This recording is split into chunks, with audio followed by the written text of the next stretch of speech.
Bienvenidos a una nueva emisión del programa de Ingeniería y Sociedad, el cual vamos a tratar el tema de hoy sobre la ética y la importancia de la ética en la formación sociohumanística del estudiante de ingeniería.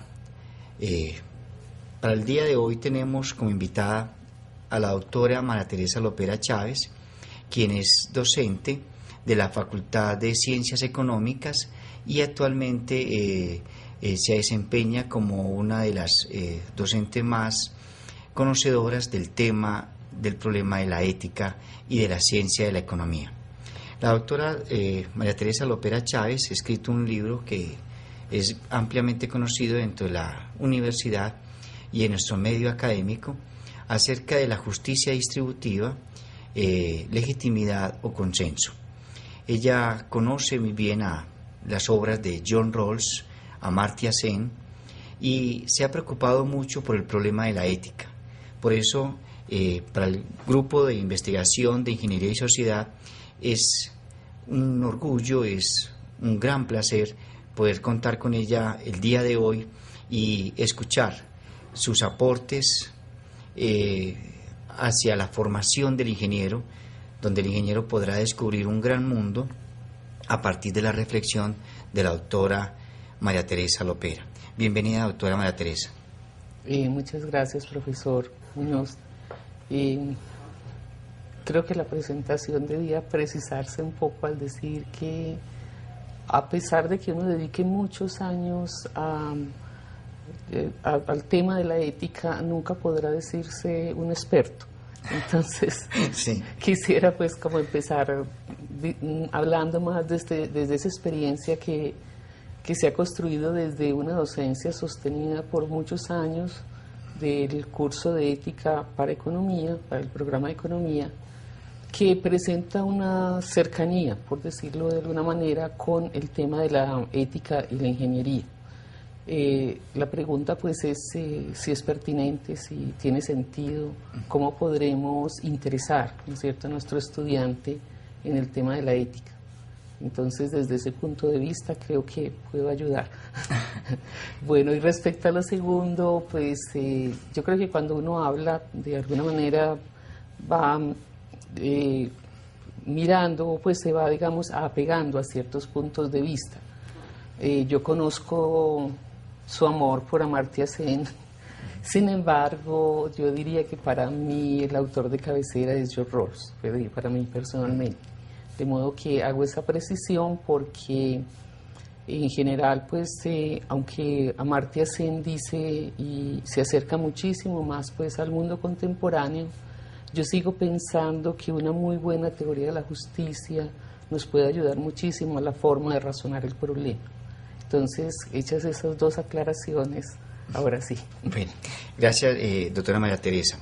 Bueno, generalmente es un lugar común en nuestra Facultad de Ingeniería que los estudiantes, a raíz de su formación técnica, de su formación matemática en las ciencias básicas, en las ciencias exactas, nuestro ingeniero generalmente asume la ética más como, digámoslo así, aunque la palabra suena un poco feo, como un relleno, es decir, como algo no necesario para ellos, como si fuera posible pensar el mundo de la ingeniería, el accionar del ingeniero, el del ingeniero de metales, el ingeniero electrónico, el ingeniero industrial, como si fuera posible pensar dichas ciencias a partir de un desconocimiento de la ética.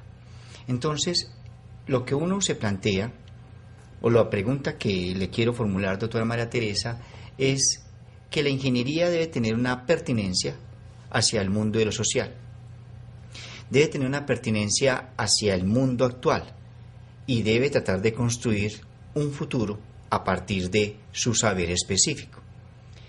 Desde ahí, doctora María Teresa, la pregunta es, ¿qué es lo que se espera de una sociedad, o cuál es la sociedad que va a encontrar el ingeniero que hoy es estudiante, pero que el día de mañana se desenvolverá como profesional en un medio social. Entonces, ¿qué es lo que le depara la sociedad contemporánea?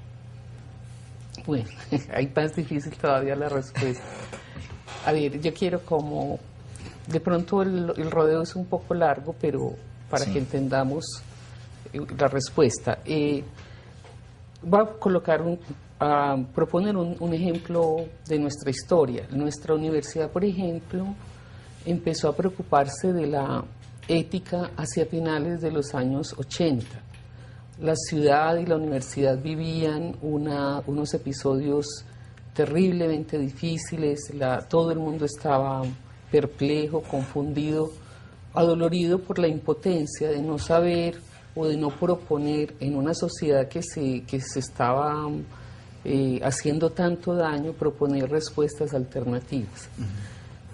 Fue un movimiento, no digamos espontáneo, estuvo de alguna manera al frente de ese proyecto la profesora Beatriz Restrepo Gallego, y en torno a ese proyecto de Universidad Valores y Vida, como se llamó posteriormente, la universidad empezó a hacer una reflexión constante y sistemática acerca de distintos aspectos de la ética y de cómo el pensamiento moral podía proponernos vías de reflexión y de salida.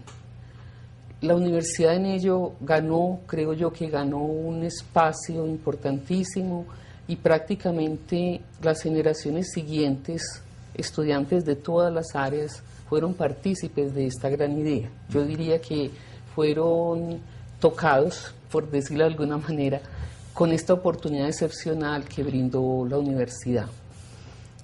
Si pensamos en el ejemplo y pensamos en nuestra vida cotidiana y en el mundo del trabajo, nos vamos a encontrar que también el mundo del trabajo tiene unas necesidades de definición moral.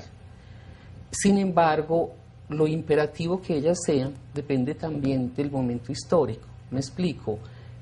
A nuestro ingeniero se le pide lo mismo que a nuestro economista, que sean eficientes, que hagan bien lo que tienen que hacer, más nadie les va a pedir a ellos pues a decirles den línea moral a la sociedad, o ustedes son el paradigma moral de esta empresa. Se supone, se asume que ese profesional formado en una universidad, y sobre todo si es de una universidad pública, tiene ya, digamos, como introyectadas esas variables de la sensibilidad moral y los elementos, entre comillas, de contenido, de una ética. Entonces, casi que se asume por derecho que no existe una necesidad específica, sino de que él simplemente actúe y ya lo estará haciendo correctamente. Entonces, esa sería como la primera apreciación. La pregunta es: ¿qué tanto en el mundo del trabajo se necesita, se realiza, se hace esa discusión ética? Bueno, ¿qué va a encontrar el ingeniero de hoy, el economista de hoy? A lo mejor un discurso que hay en este momento en las empresas, según lo cual pues las empresas deben a la sociedad una responsabilidad, devolver algo en el terreno moral, que es lo que se denomina la responsabilidad social. Creo que en términos prácticos, así como le gusta al ingeniero, en términos muy aterrizados, mínimamente ese ingeniero debe estar preparado y sensibilizado frente al discurso de la responsabilidad social. No quiere decir que se agote la ética, pero es el punto donde se van a ver los criterios éticos de las empresas funcionando hacia la sociedad. Temas como el medio ambiente, el respeto al ambiente de trabajo, las buenas condiciones laborales, son aspectos que tienen que ver con la moralidad, que tienen unas éticas incluidas, pero igualmente que van a ser efectivas, porque allí hay decisión, hay recursos, hay asignaciones, y la empresa va a gastar algo de su energía y de sus recursos en ese apuntalamiento moral de la empresa hacia la sociedad. Entonces yo diría que el mínimo del que podríamos hablar ahora sería un ingeniero mínimamente comprometido, que entienda y que se sitúe críticamente frente a ese hacer que llamamos hoy en día responsabilidad social empresarial. Sí, doctora María Teresa, usted acaba de abrir pues como de pronto una una pregunta clave. Me parece a mí que cuando habla acerca de que el ingeniero debe tener introyectado algunos valores morales, alguna sensibilidad moral, pero esa sensibilidad moral, ese tener hacia adentro esa responsabilidad moral, debe venir de la familia o debe venir de la formación que le da la universidad o debe venir de la misma empresa. Es decir, él debe llegar ya moralmente hecho a la empresa o la empresa también le aporta en su construcción moral. O debe llegar a la universidad ya formado moralmente, con valores sensibles. O por el contrario, es la familia la responsable. Y si es la familia la responsable, entonces ahí habría otro problema social bastante grande. Bueno, digamos que el ingreso de un individuo en la moralidad es un trabajo permanente de toda la vida, y lo hacen desde sus primeros años. Desde su más tierna infancia hasta la edad más adulta. Todos los grupos sociales, todas las instituciones tienen que ver en ese ingreso moral del individuo, en ese ingreso digamos, consciente del individuo hacia la moralidad. Entonces, yo creo que cuando alguien está aquí ya como un estudiante de ingeniería de la Universidad de Antioquia, es alguien que ha trajinado ya largo tiempo por una serie de experiencias morales y de reflexiones éticas que le permiten, pues, dilucidar sobre lo correcto y lo incorrecto, el bien y el mal, lo deseable o lo no deseable. Sin embargo, cuando llega a la universidad va a tener una oportunidad única, tal vez totalmente excepcional, de que esa experiencia moral se nutra con mayores grados no solo de información, sino de acción. Por ejemplo, el estudiante va a ingresar hacia una cierta conciencia política, coincide con su cambio de edad hacia la mayoría de edad y por lo tanto el ejercicio pleno de su ciudadanía.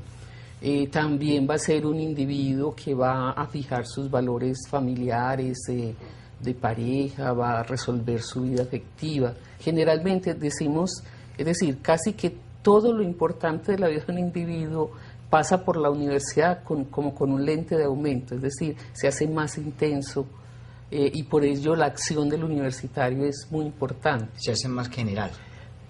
No, sí, ya cambia el ámbito de la familia, ¿cierto? Donde son 3 o 4 o 5 personas a un conjunto. Pero nunca saldrá, es decir, siempre había estado en la sociedad y ahora lo sigue estando. La diferencia es que ahora lo va a hacer desde una profesión, desde un saber específico que le va a dar herramientas muy particulares para su accionar en el mundo. Entonces, de allí que se imponga la necesidad, que yo la defiendo y creo que fue el origen de los cursos precisamente en la Universidad de Ética Profesional. Es decir, que la profesión tenga un espacio donde el individuo ya maduro y formado en su saber tenga la posibilidad de reflexionar sobre sus grados de actuación moral, sobre cómo su profesión se organiza, cómo se proyecta a la sociedad, si está reglamentada o no, qué se le permite y qué no se le permite hacer desde la ley, pero también desde el sentido moral.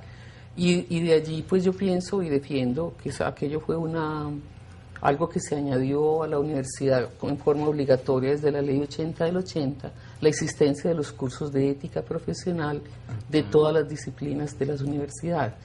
Entonces yo creo que estamos ante un individuo muy activo, muy lleno de experiencias, muy necesitado también de hablar de sus propias actuaciones y de allí que la universidad deba tener digamos así, el valor civil de devolverle reflexiones y devolverle posibles respuestas a esas inquietudes que él tiene.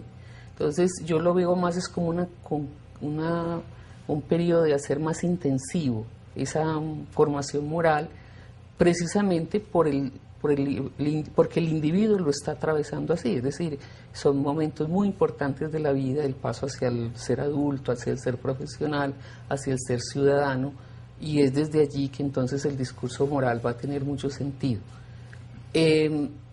No creo que alguien se pueda bajar de la responsabilidad de o de intentar dar una impronta moral al individuo. Lo hace la familia, lo hace la escuela, lo hace el colegio, lo hace la universidad, posiblemente lo hará la empresa también, y en general la sociedad también pues va a dejar como su sello en esos individuos. Entonces sí tenemos alguna parte, pero no toda la parte. Tenemos algo que hacer, no todo lo que se puede hacer o aquí, o en la empresa, o en la familia, ¿no? Imposible. La familia de todas maneras lo acerca a él mucho a una formación como en unas tradiciones, como en unos valores propios de esa familia. La universidad le permite un espacio donde el individuo se interrelaciona con muchos más otros individuos y que va a defender una universidad. Es decir, en la familia casi que lo educan a uno en la defensa de la misma familia. Pero aquí ya la familia pasa a ser un conjunto de familias, que es la universidad, donde el ente que envuelve a todos es la universidad y es el procura de una universidad, ¿cierto? De igual manera, ya el individuo ya pasa de una generalidad y va a pasar a la empresa. Y en la empresa, allí va a defender un ente un poco más pequeño, de pronto, bueno, entre comillas un poco más pequeño, porque tiene una amplia responsabilidad social, que es donde llegan todos los productos que consumen los clientes de la empresa. Ahí entonces casi que estamos partiendo, profesora, de que este individuo, este profesional, logra su realización en la medida en que él ejerce la carrera sobre la cual estudió. Pero en esa libertad de elegir, frente a una libertad económica que a veces no nos da las mismas posibilidades de empleo,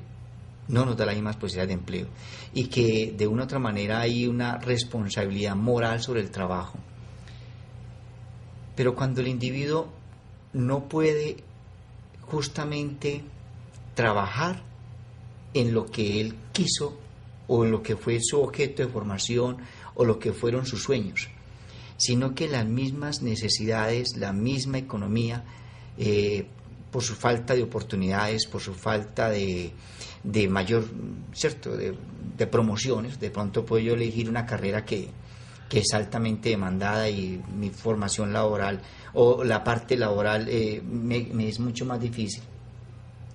Aún así, ese individuo debe mantener un comportamiento ético, a pesar de que no logre esa autorrealización, ¿cierto? A que se demore un poco más, aunque se demore un poco más para llegar a esa autorrealización, el individuo debe tener un comportamiento ético. Ese comportamiento ético, entonces, deberá estar fundamentado en el ingeniero, deberá estar fundamentado en qué principios sociales, como qué principios debe tener como esa gran universalidad, ¿de acuerdo? Que no dependan de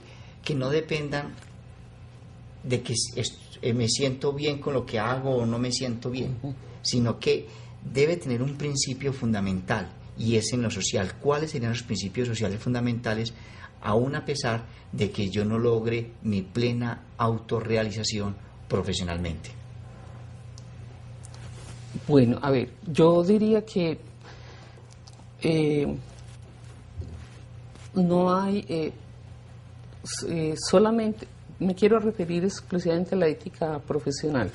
El individuo es siempre un ser moral, sí, y esa moralidad va siendo modelada, troquelada, interrumpida, fomentada, es decir, formada de muchas maneras, y el momento, digamos, importante al que nos estamos refiriendo es aquel en el momento en que un individuo que ha tenido una cierta opción de elegir, me refiero a que un universitario en nuestro medio ya es alguien que ha pasado por muchos sedazos, muchos filtros, y que llega, de alguna manera es un ser es un individuo lleno de posibilidades, de modo que estamos hablando de que ese individuo ha hecho unas elecciones a lo largo de su vida y a lo largo de su carrera. ¿Qué se le pide a ese profesional? A ese profesional expresamente se le pida que ejerza para lo que fue formado, pero que lo ejerza con dignidad, con sentido patriótico, con un interés genuino sobre la sociedad.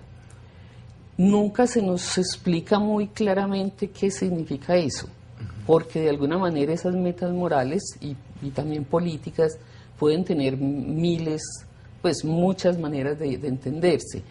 Alguien puede pensar que hacer una carretera lo más barato posible, así sea sacrificando los materiales, es decir, el ahorro en el dinero público al hacer una carretera, sea una virtud en relación a hacer la carretera de muy buenas especificaciones, así cueste mucho más. Y en el fondo tampoco le podríamos criticar que ese valor fuera importante. Entonces, ¿cuáles son los valores o qué es lo que se le pide al ingeniero? Por tradición histórica en nuestro medio, a nuestro ingeniero se le pide primero excelencia. ¿Qué es la excelencia? La capacidad de ser lo máximo, lo mejor que se puede en unas condiciones dadas.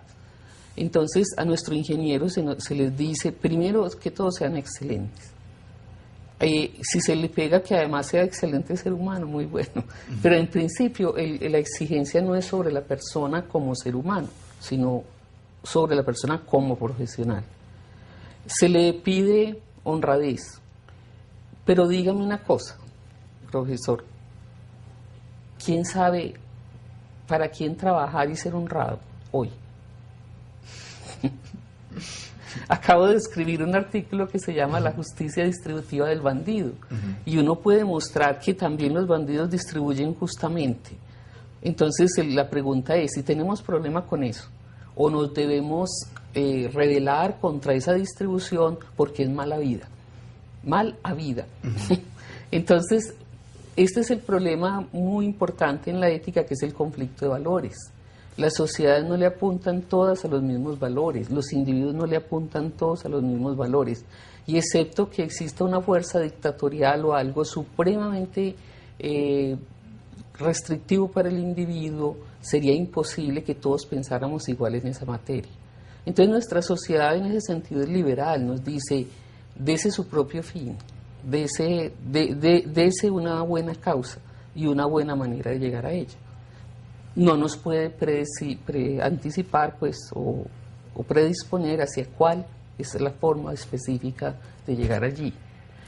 Esto es lo que en la ética ocupa un lugar muy importante en la parte de los tribunales éticos. Cuando los profesionales están en su papel en la sociedad, pueden tener puntos de contraste tan fuertes con la sociedad o con el medio en que se mueven, que sea prácticamente escandaloso el comportamiento de ese individuo. Por eso lo primero y lo que piden los reglamentos de ética es que la primera instancia en el juicio de un profesional sean sus pares. Si un médico hizo algo que raya ya pues en una actuación no solo escandalosa, sino perjudicial para la sociedad, quien primero deben juzgarlo son sus pares, porque sus pares formados igual, pues o formados desde las mismas perspectivas, son solo quienes pueden argumentar en la medida pues de lo posible si esa actuación, así sea escandalosa, se puede aceptar o no. Entonces, ese cuidado sobre qué hacer y no hacer lo tiene la misma profesión sobre sus propios egresados. Y por eso es tan importante que se tengan tribunales de ética en todas las profesiones. Sucede en las más urgentes, en las más críticas, como la medicina, por ejemplo. No he visto a los ingenieros también. A veces socialmente se les enjuicia y se dice se robaron la plata, esa obra no sirvió, vea ya la carretera, el túnel no lleva un mes y ya no hay túnel, bueno, etcétera. Pero a medida que la profesión va siendo menos importante para la gente o menos urgente para la gente, cuando has visto que llamen a un economista, es decir, o a un psicólogo al orden. Para el público no son profesiones tan urgentes. Urgentes son las que te levantan a las 3 de la mañana. Entonces, para resumir, existen valores rectores en la actividad profesional. Una parte son impuestos o promovidos por la sociedad, por los colectivos profesionales y por las universidades. Pero también hay una especie como de abanico de posibilidades morales que se las juegue el individuo en sí mismo. Entonces, de ahí a tu pregunta, el que alguien no trabaje en su propia profesión no lo inhibe para ser moralmente correcto. Entonces, es decir, como individuo tendrá esa necesidad ahora y siempre, con o sin título, en un trabajo de su área o no. Lo que él sí no podría, desde el punto de vista cotidiano pues, y normal, es usurpar funciones para las cuales no fue formado y en las cuales no tiene pertinencia ni reflexión moral previa. Entonces ahí es donde, digamos, se pueden ocurrir pues deslices de unas profesiones hacia otras con graves consecuencias morales. La responsabilidad social es una formación que cada vez es fundamental dentro de nuestra sociedad. La universidad debe preocuparse mucho en la formación social o de la responsabilidad social de ese individuo. Y cuando hablamos de la responsabilidad social de ese individuo es el tener conciencia de su deber ser frente al otro, de su responsabilidad con el trabajo que él realiza.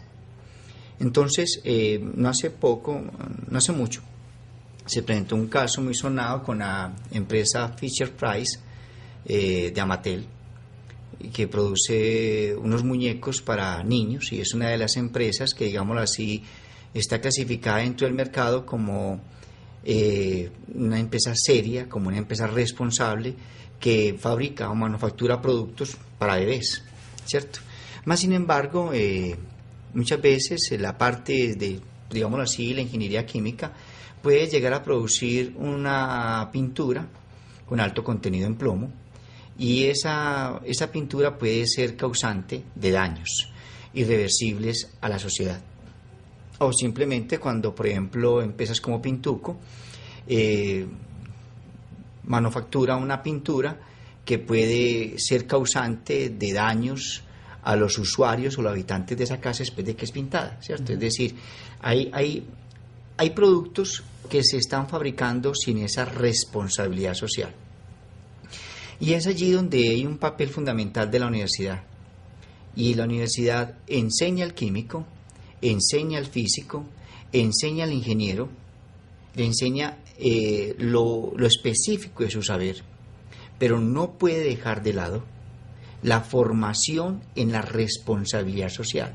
De tal manera que el individuo, cuando está diseñando un producto, cuando está manufacturando, él sea consciente de los males que puede ocasionar a un consumidor el producto que él manufactura, independientemente de lo que la empresa espere: eficiencia y efectividad, mermar costos, lograr precios más bajos para lograr una mayor demanda, ¿cierto? Un mayor consumo.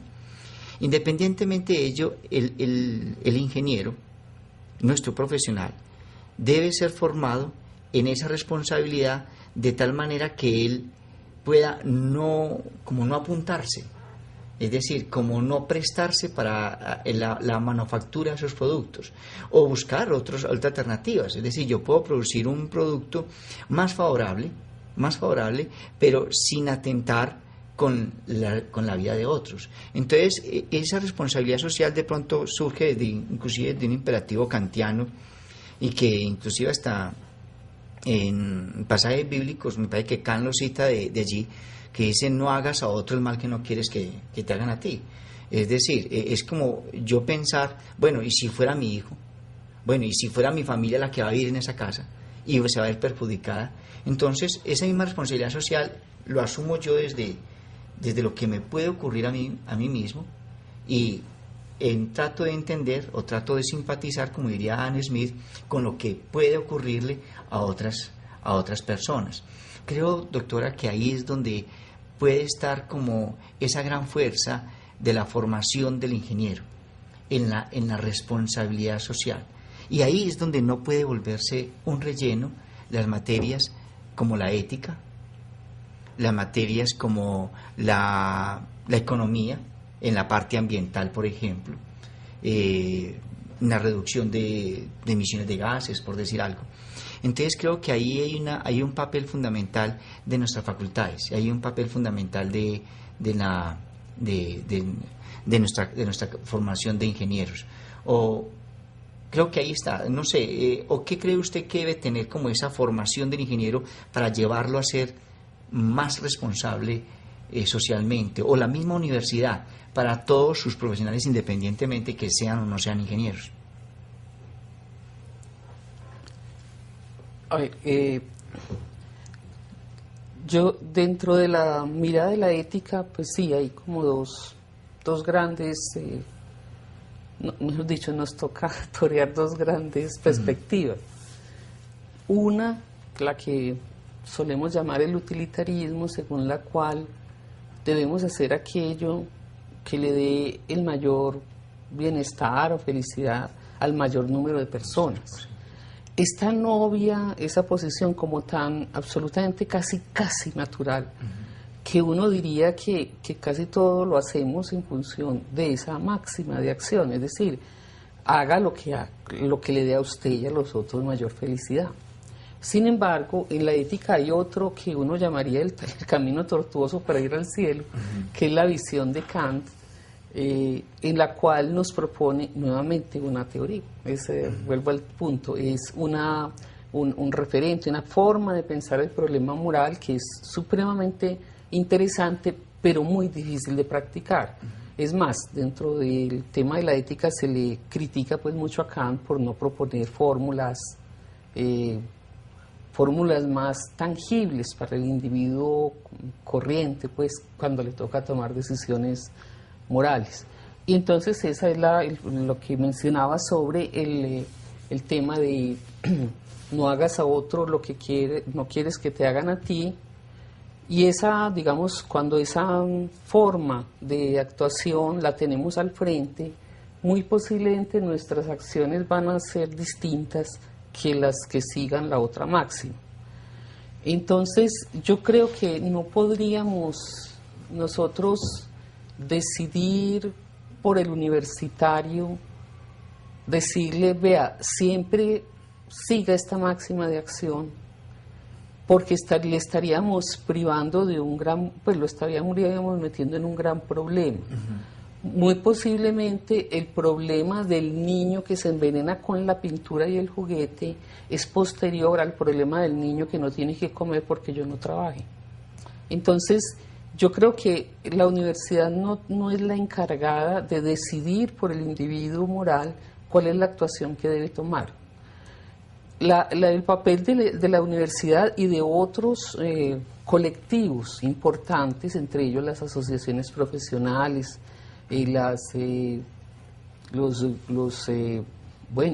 pronto las iglesias, otra serie de la familia, el mundo, otras instancias pueden ayudar al individuo dándole fuerza y dándole un referente moral más sano. Me explico, el individuo solo no va a decidir sobre la pintura y si es tóxica o no es tóxica. Esa es una decisión de una envergadura global de la empresa. Él no puede irse, o mejor dicho, ni siquiera pasa la primera entrevista de trabajo si le decimos, no, es que yo voy a defender a ultranza a los consumidores. Sabemos que no pasa la primera entrevista. Entonces, no, yo creo que el problema de la ética es un problema dinámico y es un problema permanente que cada ser humano tiene que afrontar, tiene que mirar y contar con qué apoyos cuenta. Yo no digo que se pervierta, pero sí digo que piense. Es decir, él tampoco puede ir solo contra toda la corriente. Es decir, suicidarse moralmente no tenemos por qué pedirle que sea un héroe. Entonces, eso está muy bien para las series de televisión, pero para el individuo concreto debemos pedirle, actúe sensatamente, actúe de una forma defendible, que es defendible, que él pueda justificar sus acciones morales y demostrar por qué lo hace y bajo qué valores está dándole prioridad a su acción.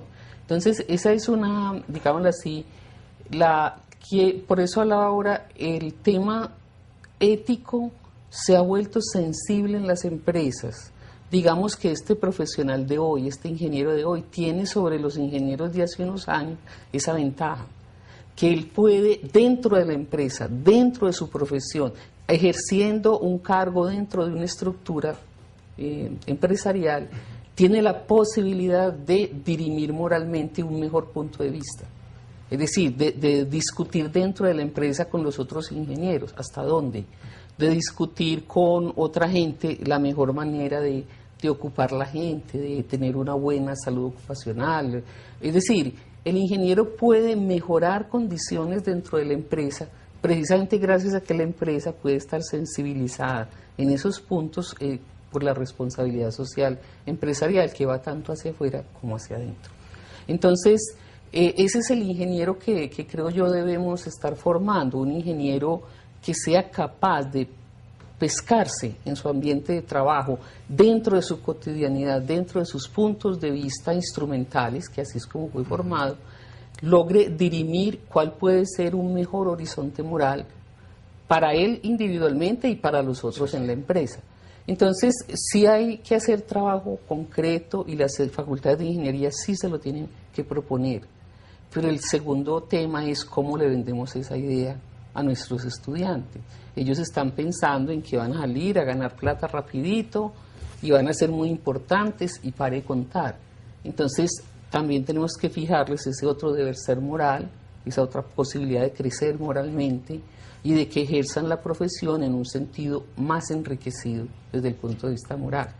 Que sean muy buenos, excelente, que sean ahorradores, que sean eficaces, todo eso está muy bien, pero si además son seres que se dan cuenta de los otros y que pueden trabajar mejorando condiciones a su alrededor, tanto hacia el público, la sociedad, los vecinos, los proveedores e internamente, ese ingeniero tendrá lo que nosotros llamamos una vida virtuosa, es decir, estará procurando que la moralidad dé mejor calidad a la vida humana, esté donde esté. Esa sería pues como, creo que es a lo que debemos aspirar.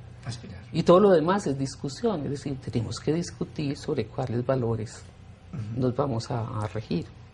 Para terminar, doctora María Teresa, creo que hemos llegado de pronto a una de las visiones, usted me acaba de hacer claridad, a una de las visiones que yo leí de Victoria Camps, y Victoria Camps afirma que el problema de la ética no es un problema de la ética individual, sino de la ética social.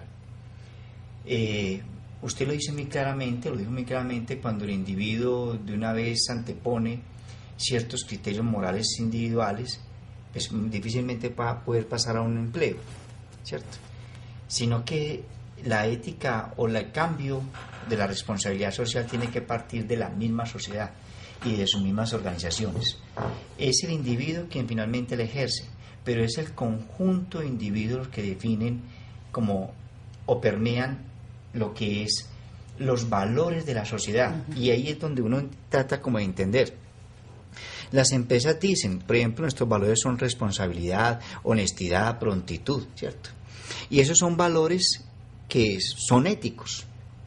Y el individuo que trabaja con esa empresa debe asumir también esos valores como valores suyos. Entonces, aparentemente, desde la ética de lo social, son las mismas empresas, en la misma ciudad, el mismo país, el mismo gobierno, quienes de una u otra manera van a mostrar con el ejemplo, van a procurar de que esos valores se conviertan en estandartes, en divisas para las empresas, en divisas para la nación, en divisas como para la misma ciudad, ¿cierto? Que podamos decir de una cultura, es emprendedora, que podamos decir de una cultura, es honesta, es honrada, paga. Entonces, que yo pueda soltar mis mercancías y llevarlas, ¿de acuerdo? Entonces, aparentemente sí, la ética tiene mucha responsabilidad a partir de las mismas instituciones, y ello va inclusive a definir el cambio hacia la misma globalización. Hoy por hoy, por ejemplo, hablamos de un ciudadano internacional, hablamos ya no de una ética para Medellín o una ética para Colombia, sino de una ética internacional, de unos principios internacionales de comportamiento, pero a su vez eso es un referente que surge desde un accionar político y dice: vamos a crear una constitución donde definamos un ciudadano internacional. Es cierto, no sé si me hago entender, es decir, aparentemente la doctora Victoria Camps, la española Victoria Camps, tenía razón. El problema de la ética no es un problema de la ética individual, porque en la ética individual yo puedo tener tropiezos si los demás no comulgan con lo que yo creo que debe ser, porque antes puedo perjudicar a otros, ¿cierto? Al perjudicar a otros, entonces ya me veo como algo raro, me veo como algo que no encaja en esa organización, y más bien es el modo de retirarlo. Entonces es la misma organización la que tiene que asumir como esos principios categóricos, que finalmente esos principios son formados por la discusión de los mismos individuos, pero en la cual uno debe estar matriculado. Entonces, creo que para terminar, doctora, sería como que de pronto usted, de su visión, nos diera como ese aporte acerca de esa responsabilidad ética a partir de lo social para esta sociedad contemporánea.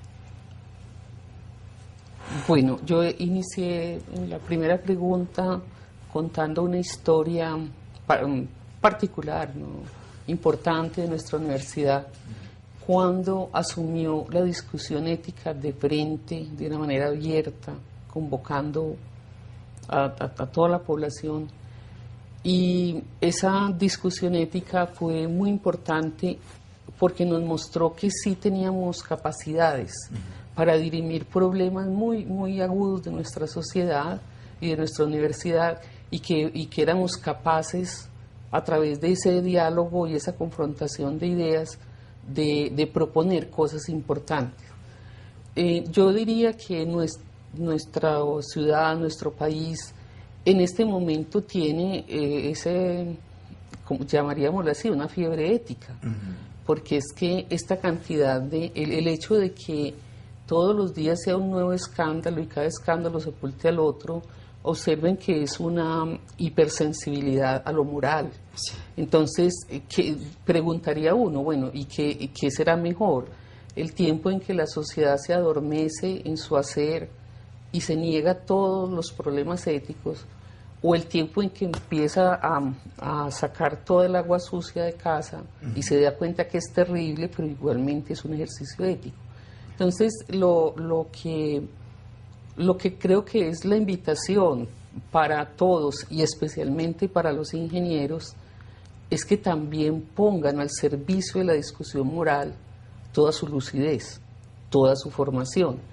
Es una profesión privilegiada, está aceptada socialmente, los ingenieros son importantes. Entonces, que toda esa presencia también sea eficiente en el campo de la ética. Es decir, ¿cómo? Simplemente no marginándose, no pensando que es problema de otros, sino que ellos también, y que cada uno, desde lo que está haciendo como ingeniero, puede mirar éticamente los problemas y puede aportar algo. Yo creo que esa creación del clima ético entre los propios ingenieros sería la gran transformación que podemos hacerle, que la universidad podría hacerle a la profesión, en el sentido de tranquilizar y dar mejores argumentos para que el ingeniero se integre a esa discusión y a esa construcción moral de la sociedad, no que haga puentes nomás.